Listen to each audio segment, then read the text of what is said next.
is Margaret Lacey, and Mr. Alfred Paul Cadenhead is here to speak to us this morning. Thank you very much, Mr. Cadenhead. Thank you for having me. Where do we want to begin? When you first started, or when you got in the service? Tell us where you originated. Well, I originated down in Troup County in a very rural community called Oak Grove on Turkey Creek. Like so many Americans in those days, we lived in houses without electricity, without plumbing. And World War II really sort of introduced us to civilization, which we later adopted, and which, because of World War II and the GI Bill of Rights, we became professionals and rather successful, and we're grateful to it. But my early years were in rural Georgia. We had only one teacher for all of high school, for the first 2 years of high school. Then I was privileged to go to Chipley High School, which is now Pine Mountain High School, where I graduated. From there, I could not afford to go to college, but the very sensitive and very helpful superintendent there got me into a vocational school at Carrollton, where I studied sheet metal and welding, and having an undying desire to go to college, I was enabled to go from that vocational school to college through the help of Dr. I.S. Ingram at West Georgia College. There, knowing that I was headed to military, I finished 2 years in a year and 3 months. From there, came to Atlanta, and again, knowing I was headed for the service, I took a job as a messenger, a temporary job as a messenger, and delivered Western Union messages all over Atlanta. I knew how many steps there were to the top of the Candler building, to the top of the Rhodes Haverty building, because... Did you like the pictures? Did you have a bicycle? Oh, yes, this is true, and I did walking, of course. And the knowing that I was headed for the military, I wanted to be in physical shape, so instead of riding an elevator, if I had a message to deliver on the 22nd floor of the Candler building, or whatever building I was in, I would walk up the 24 floors or whatever they were. So at that time, I knew how many stairs there were to the top of each building in Atlanta. Then I went into the service. I signed up for immediate induction. I went through the draft process, but I signed up for immediate induction, and 6 weeks after I was 18, I was in uniform in basic training at... December 44. That's correct, at Camp Blanding, Florida. And from there, after basic training, I volunteered for the paratroops, and after getting my wings, still at 18, I volunteered for special services and got into combat communications, where our special training was to jump in, set up communication network to have the larger forces come in. And of course, we were looking toward the invasion of Japan, and Did you pick the Air Force or paratroops? the paratroops, I volunteered. Well, actually, when I went in the service, I wanted the Marines because that's where my older brother was, and of course they were full, and I got the Army, and so I decided I wanted something more than that, so I volunteered for the paratroops. And that was your first airplane trip. I had never been in an airplane. My first 11 times up, I jumped. I made a total of 13 jumps, 2 of which was after the war ended. 11, well, the sequence are, and I kept a diary of all the jumps, which you have. The first 5 are made in 5 consecutive days to get your wings, and then after getting your wings, then you either go into specialized training or head out as a replacement in some parachute infantry regiment.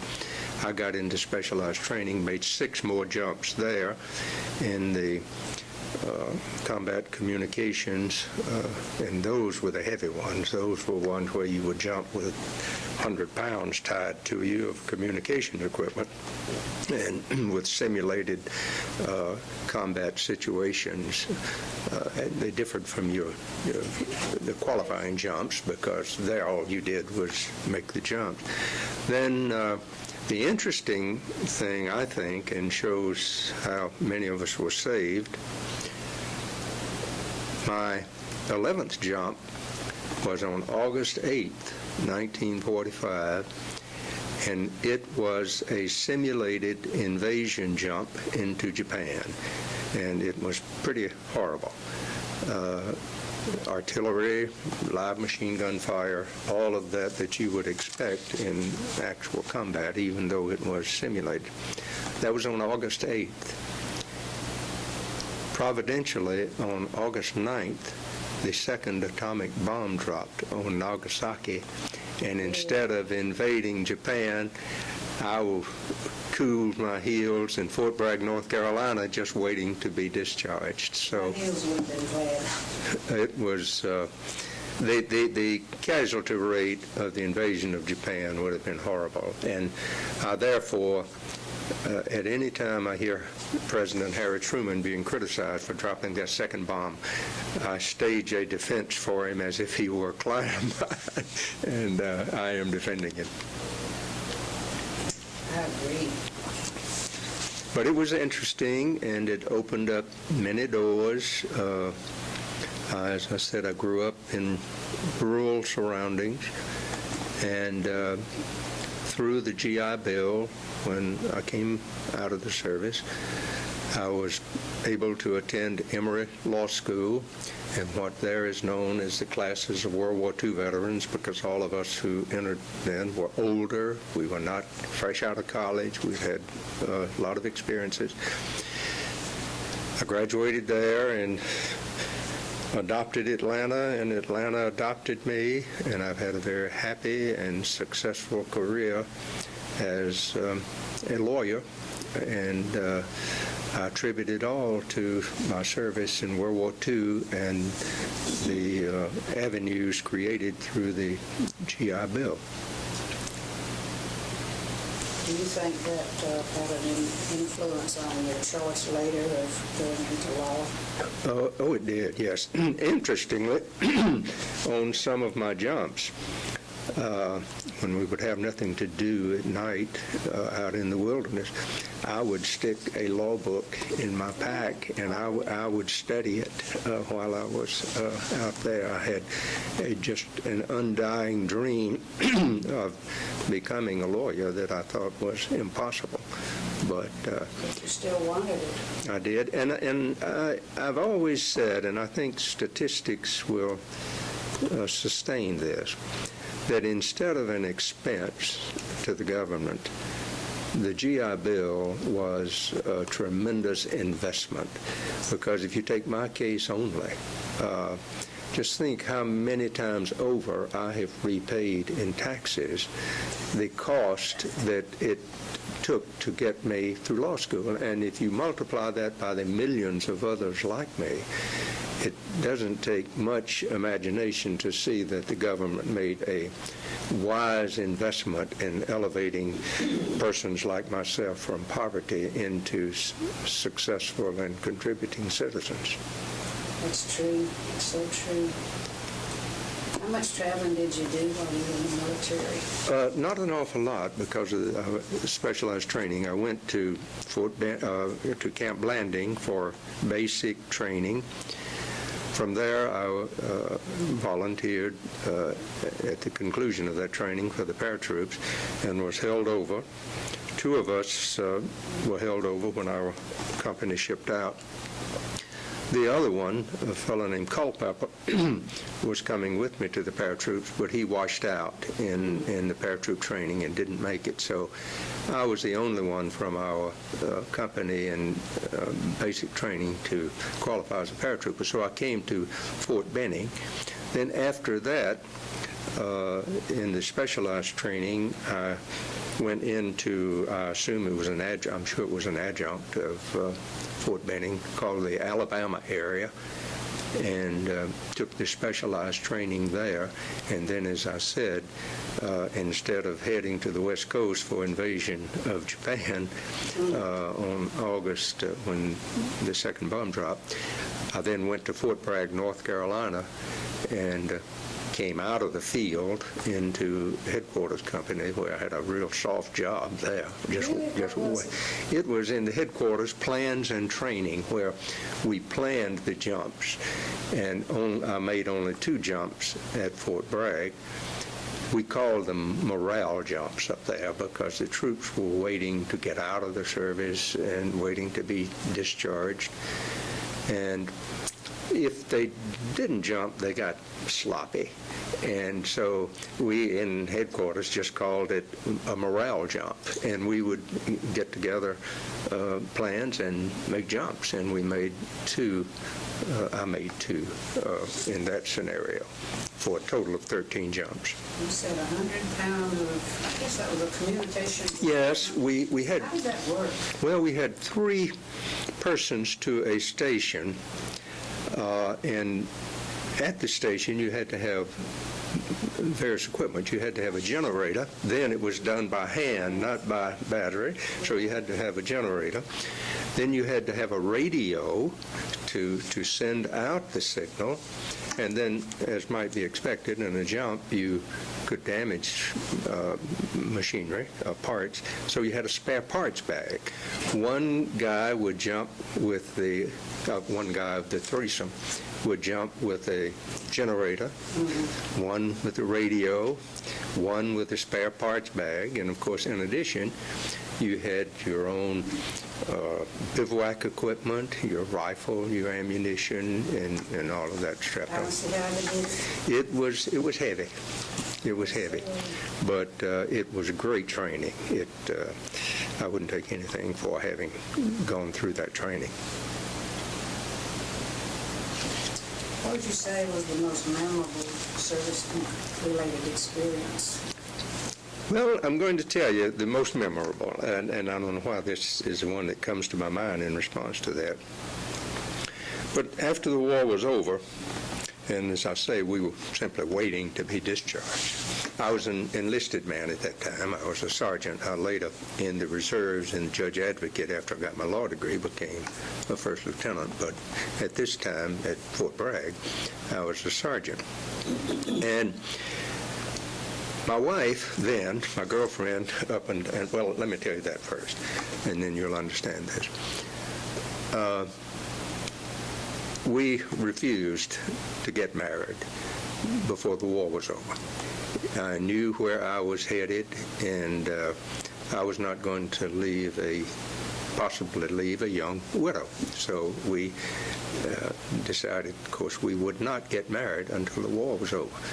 The war ended in September. We married in October, so I was still in the service when we, and I was laughingly kidded by a lot of my friends that I was a cheapskate because I didn't have to have the expense of tuxedos and all of this. All my male parts were in uniform, and so we really had a military wedding. But anyway, at Fort Bragg, my wife had sent me a very nice pair of woolen socks to wear with my jump boots. Very nice. And on a Saturday afternoon, I had washed those out, hung them out to dry. And when I went to get them, somebody had taken my socks. And there was a pair not nearly as nice as mine right down the line. I said, darn it, if somebody got mine, I'm going to get others. So I got them, and I took them back into my locker. That night, I showered, and then again, I guess providentially, my wife had given me a little testament, New Testament, when I went in the service, with a message in it.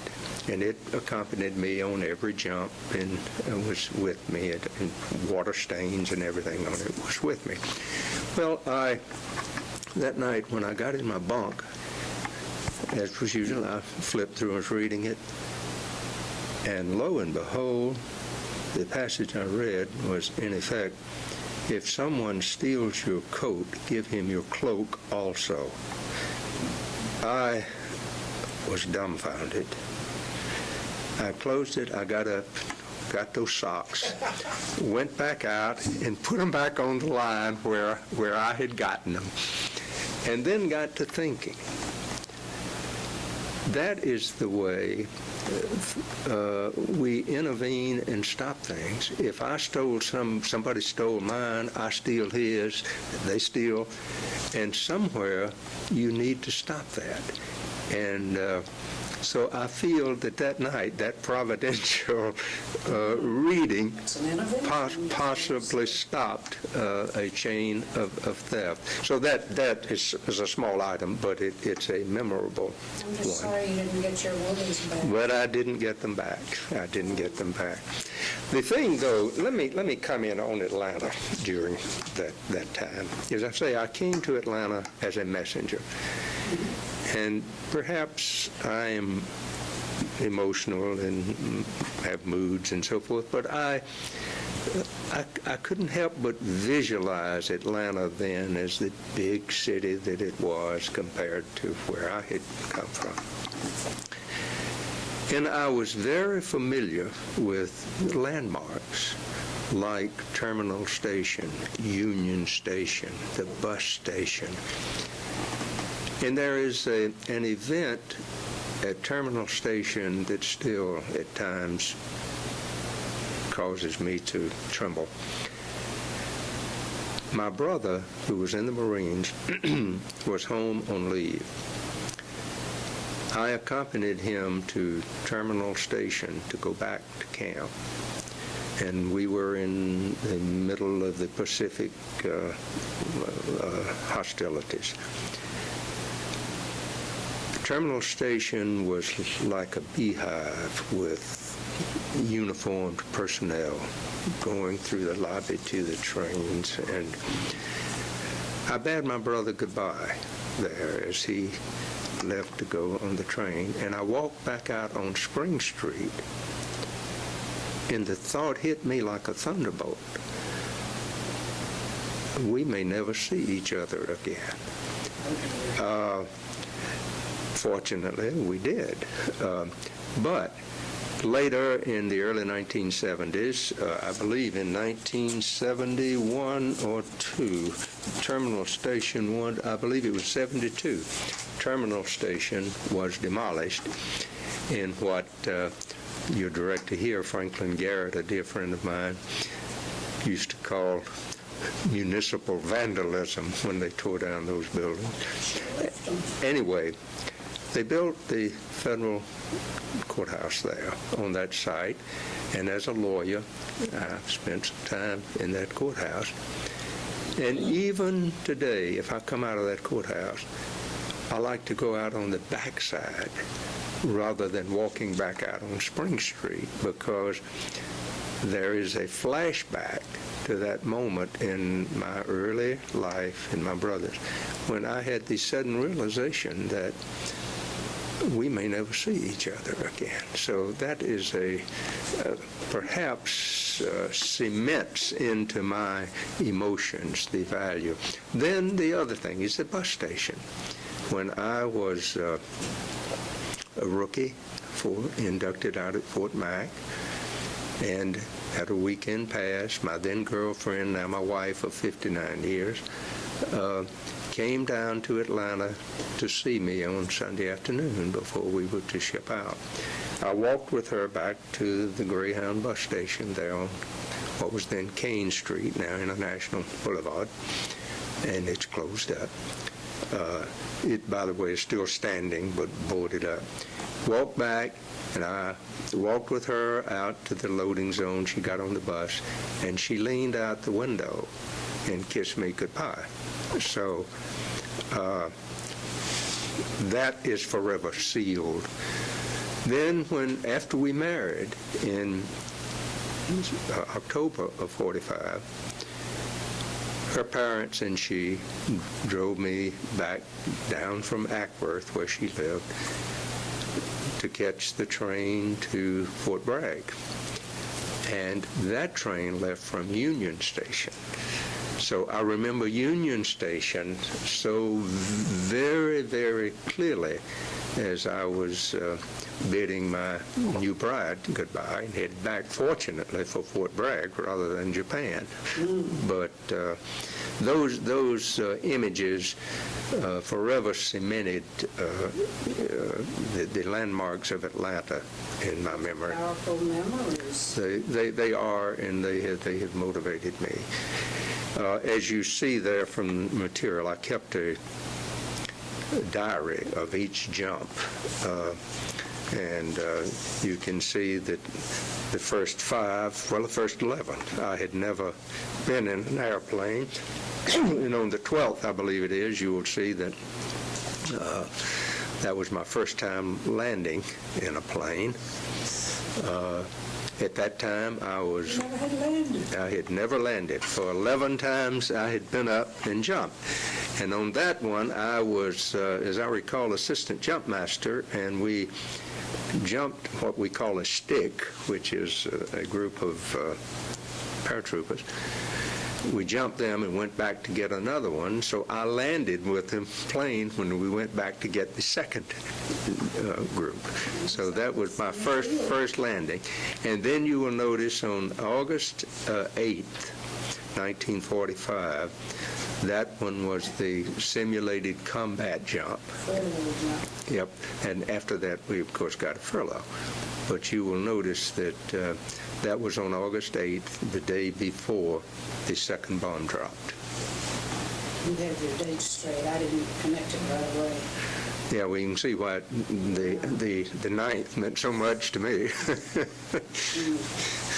I noticed JAG. JAG, Judge Advocate General. Yes. After I got out of law school, I went into the reserves as a JAG officer, and then sweated out being called back in the Korean conflict. And I knew they would not care for a JAG officer, but they would love to have a parachute officer. But I fortunately did not get called back. So many of my friends did. But I did not get called back into the Korean conflict. I've got to tell you a cute story, too, about, I've mentioned my brother, and I just thought of this. When we were discharged, it was based on points. You got so many points, and the ones with higher points got out first, right? So my brother had been in longer than I, and he'd been in Iwo Jima, and he had accumulated more points than I did. He was home, and I got to leave, so we did see each other. And I remember sitting on the steps of our rural home and talking. And Alton, whom you will interview next week, I understand, asked me, says, "Paul, tell me about your jumps." I said, "I'm interested in them." "What altitudes did you jump from?" Well, I flexed my muscles, and we jumped from 1,500 feet, 1,000 feet, and one as low as 300 feet. And where, you want to get on the ground in a hurry and not be a target to be shot at. We jumped at 300 feet. He said 300 feet. And I was expecting him to say, "Oh, man, that takes guts." And he said, in the Marine Corps, we jump off battleships higher than that without a parachute. So I always remember that comment. And another comical comment of how, if you can envision the joy of families coming back together after the war. During the war, as my mother used to say, all I want to make sure is there are no gold stars in our windows signifying someone has been killed in service. So we were gathered home, and my dad said, I had not gotten out at that time, "Alton, you're out of the service now. When Paul gets out, we're going to have a barbecue and celebrate the successful return of you." Well, after I got out, several months passed, and we kiddingly asked my dad, "Dad, when are we going to have that barbecue that you promised?" And he laughed and said, "I didn't tell you boys, but that hog got well." It's hard to create those images of joy that surrounded the return of what we then called the boys. We're now old men. Yes. We're now old men. Yes. But, Family rushing to meet the serviceman. Yep. None of them, their feet are on the ground. and I'll tell you another experience, and this one just comes to my mind. I happened to be at home on leave the night that the war ended. See, I had made my furlough jump, and then the combat jump, and I was home on leave. That was before the official signing, but the war had ended. We had no radio, we had no communications, we had no electricity. And my dad came in on his flatbed truck and said, "I've heard the war is over. I heard over at Old Mahan's store," which is a little store, and that war, they must have. Said, "The war is over." Said, "Let's go into town to his sister's and see if we can get some news." We loaded on that flatbed truck and drove from Turkey Creek into LaGrange, and as we were going into the main street, LaGrange, it was curb to curb with people. Oh, really? They were celebrating. Well, they saw me in uniform on that flatbed truck. They yanked me off. I was on their shoulders. My mother screaming. She didn't know what they were going to do to me. But I felt as if I had single-handedly won that war, in the mass of celebrating people who, that again showed the just spontaneous outpouring of the citizens. It's hard for people today to grasp that. Everybody was neighbors back then. Everybody was What was neighbors. the exact date you were going into LaGrange? Well, that probably would have been on the 9th or 10th. Well, no, the bomb dropped on the 10th, so it would have been, the 10th or 11th of August. It was after Truman had said, if in effect, it was over. What did you do as judge advocate? Nothing. I was just in the reserve and attended meetings, and I would have been an Army lawyer is what it would have been. But I never served that. I was only in the reserve, and after the Korean War ended, I resigned my commission and got out of the reserves, yes. And then by that time you were involved? Oh, yes. I've had a very successful career in Atlanta. I might brag here just a moment to show you how valuable that GI Bill training was. Just last month, I received an award from the Atlanta Bar Association, of which I previously served as president. And it was announced that I was the only lawyer in the history of Atlanta to receive all three of the highest awards of the Atlanta Bar Association. Now, as I say, that sounds like bragging. What I'm saying is it was this military service, the GI Bill, that prepared me to be a contributing member of the community, and I've been eternally grateful for that. And you still are contributing. You do volunteer things? Oh, yes, I do. I have worked with legal aid. I've headed the Atlanta and the Georgia Associations for Mental Health. I have been president of the Atlanta Legal Aid Society, president of the Atlanta Estate Planning Council, president of the Atlanta Bar Association, president of the Old Warhorse Lawyers Club. In other words, again, at the risk of sounding bragging, I am saying that but for the military service and the GI Bill of Rights, none of this would have been possible. I think you're right, because that was such a, dramatic times. It was, and a memorable time. The bonding of the fellows, and they were all fellows then, of those classes of World War II veterans at Emory. It's a bonding that still, listen, I call it our band of brothers, like the movie, of the Easy Company that you've seen so much of. Do you still have a chance to keep up with the military friendships? Oh, yes. Oh, yes. Mm-hmm. I thought you would say yes, Yeah. It's, and the interesting thing also that we should never forget, and I think Eisenhower said this, credit is given to the male part of the species for having gone to uniform. But the industrial might of this country, principally through the efforts of women here at home, contributed mightily to winning that war. We've, of course, labeled them Rosie the Riveter, which a phrase that I hope will live forever, because they did that. They contributed so much. And then the ones left behind who sweated out, ma'am, and said their prayers. It's so I said that the classes of World War II veterans out there had a bonding.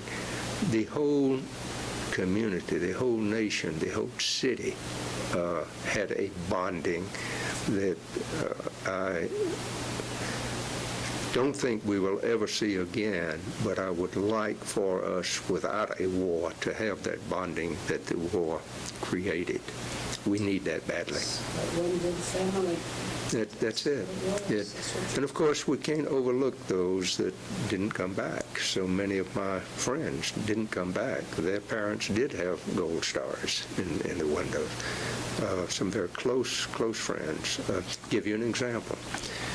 Down in this little rural community, 15 or so years ago now, I went to where we used to swim in the creek, and there was the Scott residence, and this young lady welcomed me to there, and when I told her what I was there for, just to look around, and I mentioned that Robert Scott and I swam in that creek, and she said, "Did you know you knew Robert Scott?" And I said, "Of course I did." She said, "Well, I am his granddaughter, and there is his name written in cement on the chimney around here, and I've wondered. I, of course, never knew him." And I said, "Is it still there?" I was with him the day we wrote that in that cement. Well, see, Robert didn't come back. He was lost in the Atlantic. Now, again, that the fact that Robert did not come back, the fact that Robert and I, wrote his name in that cement, will forever be a bonding that cannot be taken away. It's as bonding on our memories as that cement bonds those rocks together. And there, his granddaughter had never known him, and yet he was a dear childhood friend of mine. She knew about the name, but she didn't know where it was. That's right. And now she will be able to tie Robert to something very significant there, and that's very meaningful. It's a pity she didn't get to know him. There's quite a few situations like that. That's true. And but my favorite holiday, I think, of all the holidays we have is Memorial Day, and I would fight if somebody tried to interrupt that Memorial Day concert on the mall. I watch that thing religiously. It's very meaningful. It's important. It is, very much so. I think the younger generations needs to keep up with these things. But the land in around downtown Atlanta is just hallowed ground for me because of Terminal Station, Union Station, the Greyhound bus station, all of those places. And if you could go to a movie, I remember my first time to Atlanta. And I remember the movie I went to. It was the Rialto Theater. Cover Girl with Rita Hayworth was playing. And now, of course, the Rialto Theater is a Rialto Center for Performing Arts. So it's, I mean, those memories of old Atlanta, which don't seem so old to me, but that's true. And so your work here at the History Center, recording all of that, is so vital, I think. I would ask you what was the scariest, but I would think all of those parachute jumps would do that. Well, I can tell you one of the scary ones is a guy named Bartowski. I think it was on our third jump. They were still qualifying then. We hadn't gotten our wings. We jumped. He was right behind me. And when my chute opened, I saw him going by. I could still see that his chute was intact. It had never opened. And I remember yelling, "Pull your reserve, pull your reserve." He did. He got his reserve open in time, and as I've described it, it appeared that it blossomed out and he stepped out of it. In other words, just caught him. And we, as always, had a critique. After any problem, we had a critique, and that's why you try to figure out what happened. And what had happened, he had not anchored his line when you stand up, you hook up and put your anchor line on, and you shove that anchor line to the rear as you go out the door. It goes on a cable that's up here, and then when the weight of your body, then when you fall 100 feet or so, yanks the backpack off and you shoot open. Well, he had not locked his, and it slid off. So his was still intact. And he had his emergency, but seeing him floating through the air with an unopened backpack chute was sealed in my memory. But it worked out quite well because he did open with his reserve.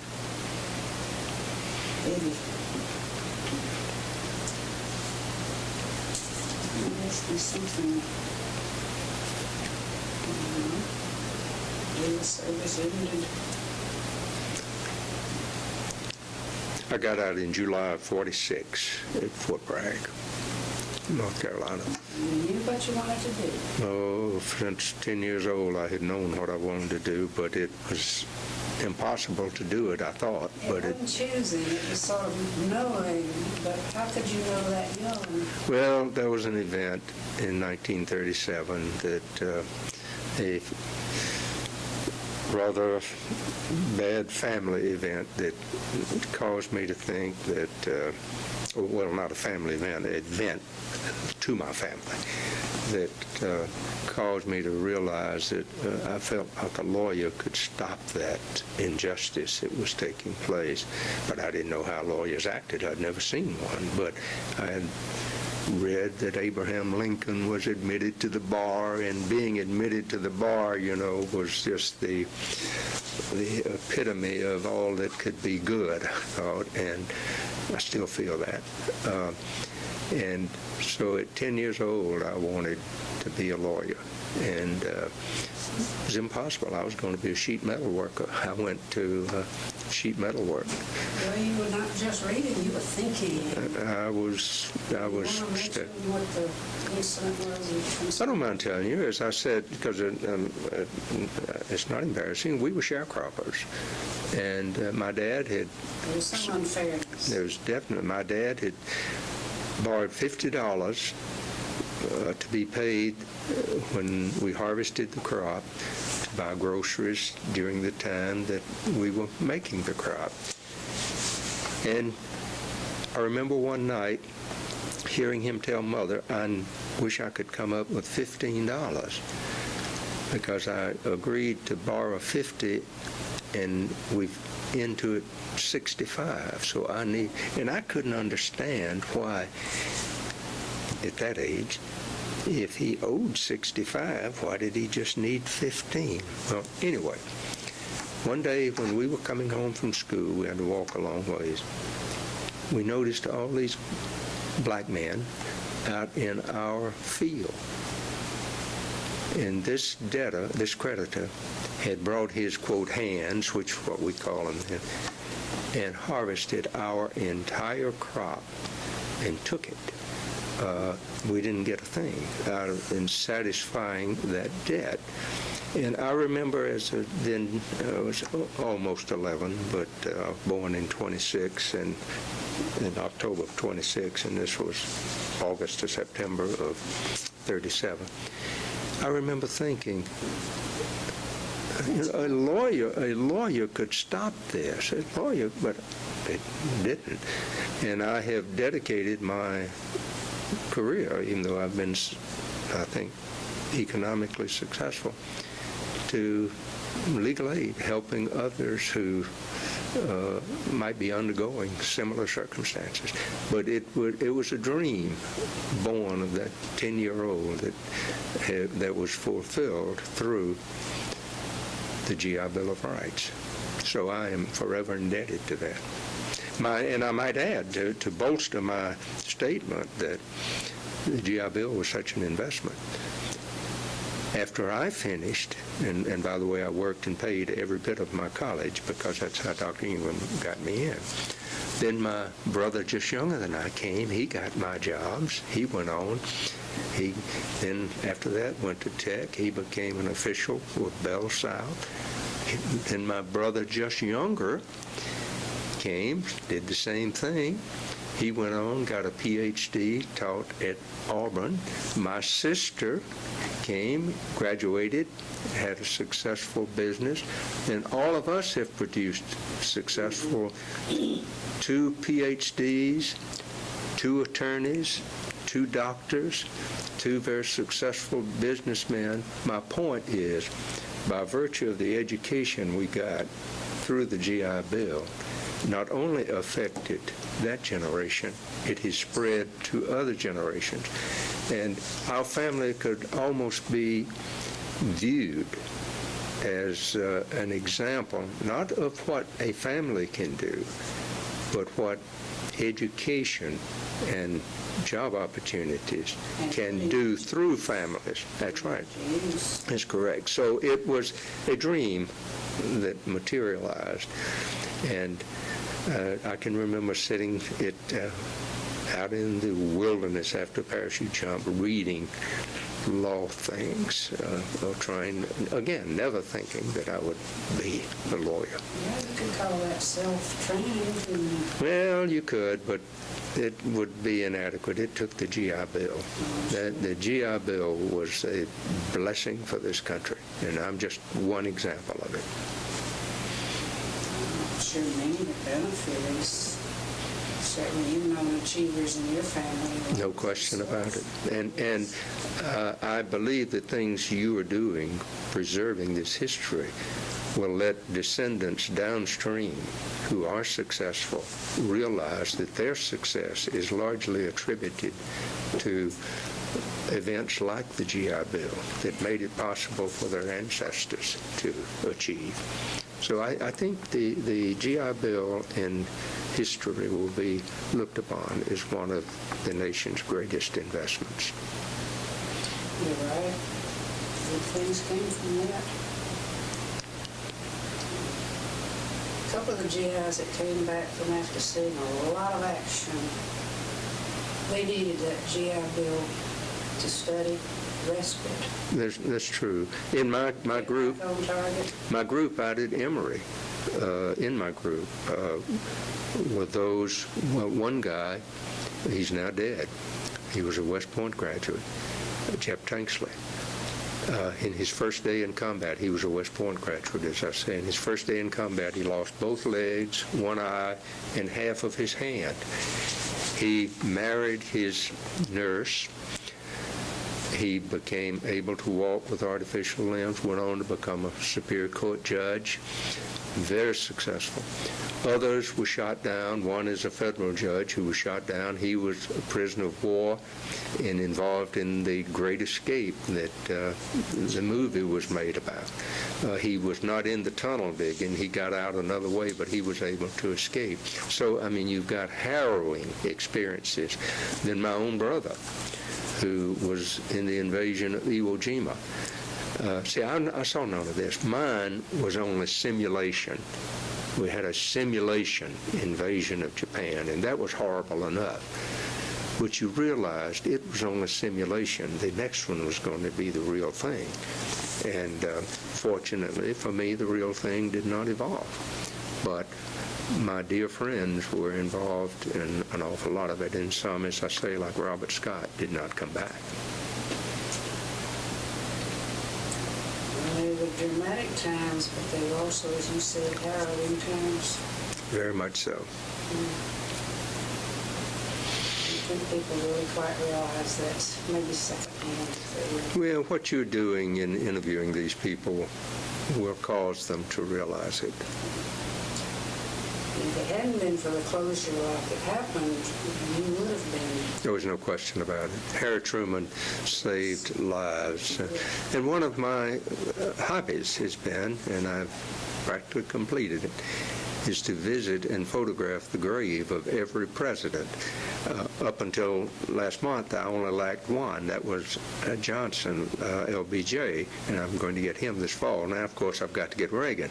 But I have written up the times and their graves and their libraries where they are, and realized the contributions each of those made. But the major contribution of Harry Truman was to bring to a conclusion World War II.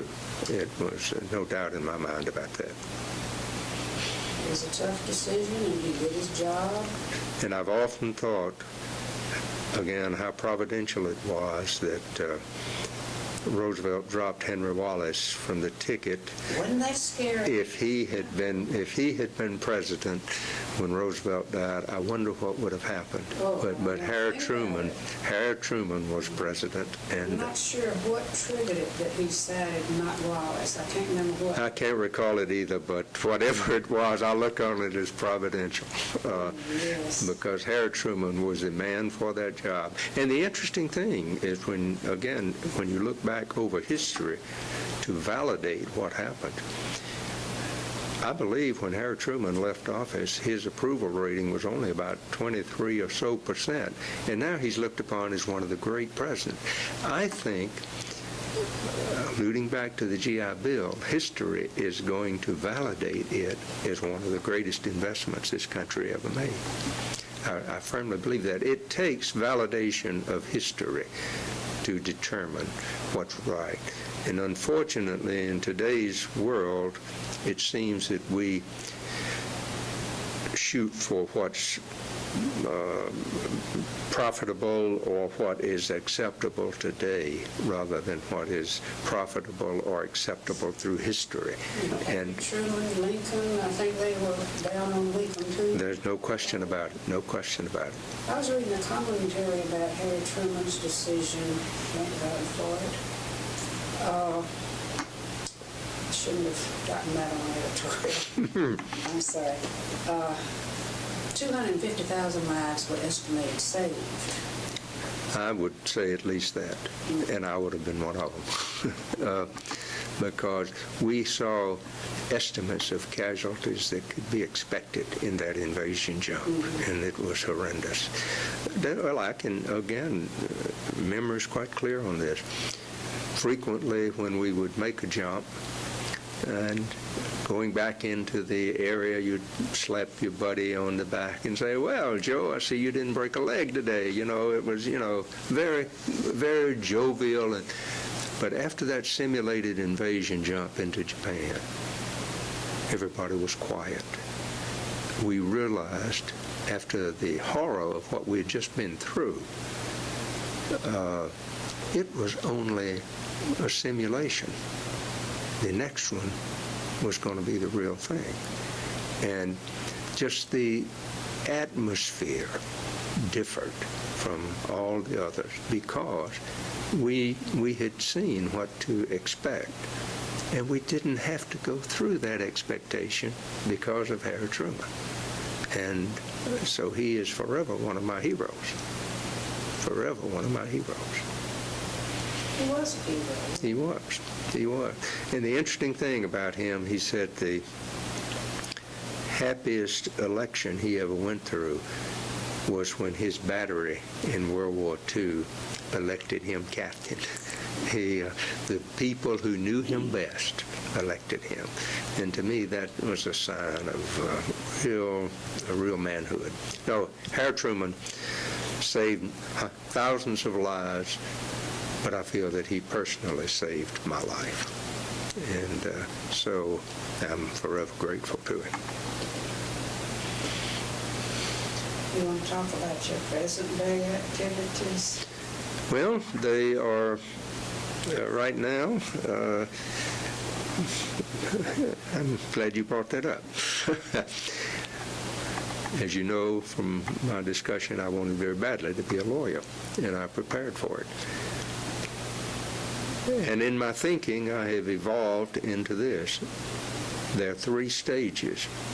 1 is preparation, 2 is practice, and 3 should be payback.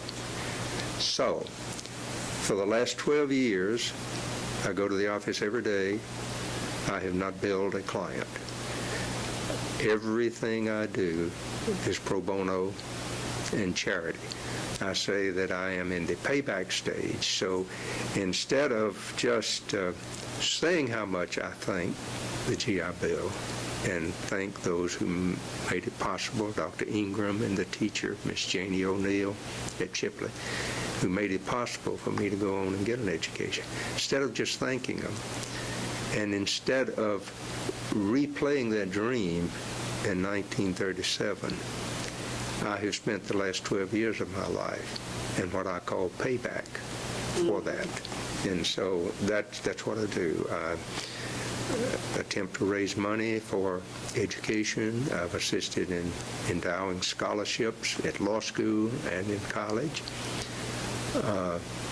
In fact, on the 50th anniversary, our 50th anniversary, wedding anniversary, instead of taking a trip, we decided to endow a scholarship at West Georgia where we met in college so that others could have that education, and we did. We endowed a scholarship with $1,000 for each of our 50 years of marriage to create. Then the dormitory, just recently, the dormitory in which my wife lived when she was there, and there's a little story behind that, I'll tell you. One of my jobs was firing the boilers, and when I would go in the basement of her dormitory at night, I would hit the pipe, and it would reverberate up through the dormitory, and she would know I was down there. And she would drop me a sandwich or something out her window, and I would get it, and at midnight, I would eat it. Well, that building in recent years had to be demolished because it was unsafe.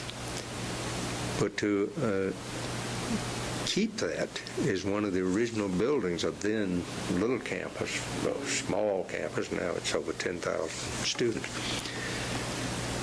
The regents would not rebuild that. And I worked hard with the legislature and got an appropriation to rebuild that in the same image as it appears on the front to be the same building, but of course it's modern now and will be very, very much utilized. Before the building was destroyed, the president of the university, knowing of our history there, took a brick from that window of my wife's room and autographed it and gave it to us as a memento. And next month, the lobby of that new building will be dedicated to my wife, and her portrait will hang in it.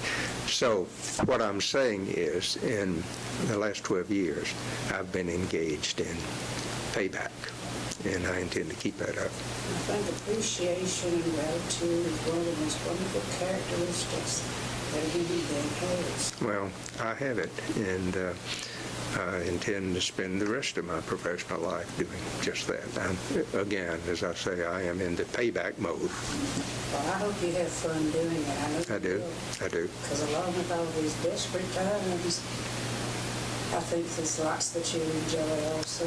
And again, the GI Bill made it possible. I keep hammering on that, but So important. it really is. Well, education is so important. I feel that the answer to most of our problems is education and the eradication of poverty. I think if we could do those, now that wouldn't cure everything, but it would move mightily toward curing our We problems. haven't tried it yet. Maybe education will. All right. Hadn't Well, done that for, it certainly worked for me and for my family. I want to thank you for this wonderful interview. Well, thank you. Run out of questions, I'll tell you Well. that, but if you want to add anything, I'm just so glad that you came. Well, it's my pleasure, and we all owe it to this great country. And The structure is there. it's there, and I just hope we never have to mobilize public opinion like we did, but if we do, I hope it can be mobilized like it was during World War II. Productive, good way. Because that, for those of us who remember it, those were memorable days. For all of us. Right, For the little girl who didn't know Robert Small, everybody. right.